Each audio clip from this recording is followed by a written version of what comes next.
Well, I know I am not the only one who is super excited about X-Men 97. The return of the show after 25 years is a really big deal, and many of us can't wait to see when it drops on Disney+.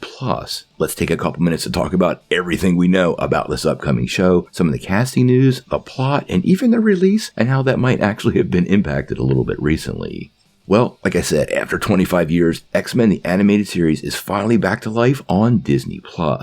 The new series will be a direct sequel to the 5-season show that was an absolute staple of Saturday morning back in the 90s. This means that a whole cast of characters have once again returned in those classic 90s costumes. Then this show promises to be an absolute nostalgia trip down memory lane and will likely reinvigorate the old series for a brand new audience. But there are a lot of questions about the show fans are asking, so I thought we could dive in a little bit. When's the release date? What cast members are coming back? Is it part of the MCU? And what about the story? So let's dive into all the important details.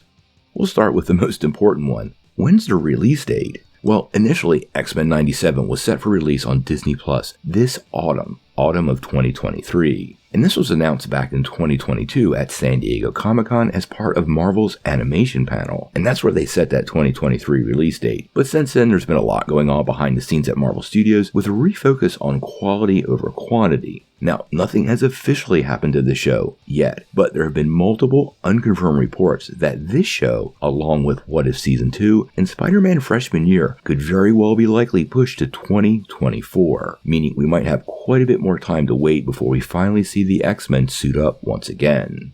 As far as plot details, well, I think part of the show absolutely writes itself. We do know this is a continuation of the original series, and that show ended with the whole team saying goodbye to Professor X. The Professor was avoiding death by going to the planet Shi'ar with Lilandra, leaving everyone behind on Earth. This was a really weird ending for the end of that series and made many people feel like it was a bit anticlimactic with some dangling threads that appeared never to be answered. It's pretty clear wherever the show goes, the fate of Professor X and his condition will be front and center. Along with that, I think most of the story is going to focus on the power vacuum left behind once he goes with Lilandra. Now, some of the reveals at San Diego Comic-Con showed us that Magneto will be one of the people to fill the void that Professor X left and will actually lead the X-Men. We also found out, based on some of the concept art, that some characters that appeared in the original series will be joining the team. This includes Cable, Bishop, Sunspot, and Nightcrawler,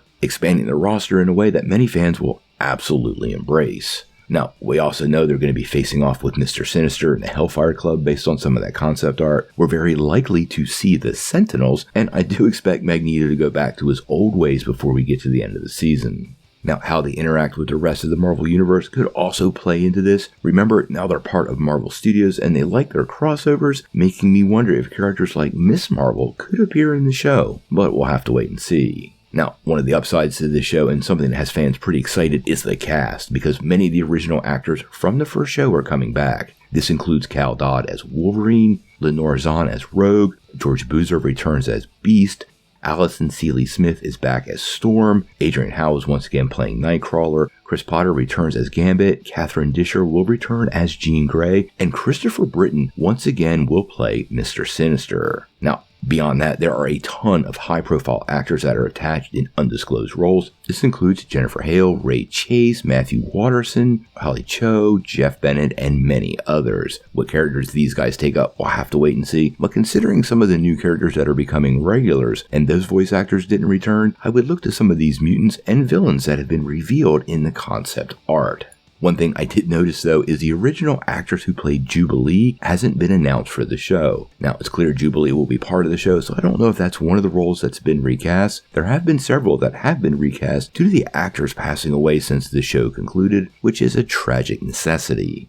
Now, one of the main things a lot of people have been asking is, does this particular show have any impact on the MCU? And so far, the official word is that X-Men 97 really doesn't have anything to do with the MCU. But let's be clear, that really is up for debate in many ways. Doctor Strange in the Multiverse of Madness established Professor X and the mutants exist in some timelines, and that film totally matches the 90s aesthetic of the show. Additionally, when you start digging in the multiverse, it's almost certain that it is part of the MCU, just not in the primary MCU timeline. If you ask many people, Captain Carter is now part of the MCU, but she was introduced in What If as part of an alternate timeline before she showed up in Multiverse of Madness. This begs the question about X-Men 97 and where they go moving forward. It is a distinct possibility in any crossover multiverse event, the X-Men themselves, and specifically the X-Men from this series, could show up in that project in some way, shape, or form. The first thing that comes to mind for me is Secret Wars, and since the X-Men are not part of the MCU right now, they would fit pretty good in the Secret Wars project. This would also allow Marvel to kind of rebuild their world post-Secret Wars and include the X-Men in them, potentially making this series, and even the original series, somewhat canon to the MCU. That would be a stretch, but the pathway is there through Secret Wars. It's really hard to tell, but right now, a lot of those decisions could be driven by not only the popularity of the original show, but how well the new show does and how fans embrace these characters. I know many people want the X-Men as part of the MCU. It's way overdue, and now that Disney has all those Fox characters back, I think this is actually the first step in making that happen. Now, if we get any more news on X-Men 97 or release date, we're going to bring that to you right away. I think Marvel's holding a lot of this close because they want to meet expectations, but hopefully we'll have some more news in the next couple of months.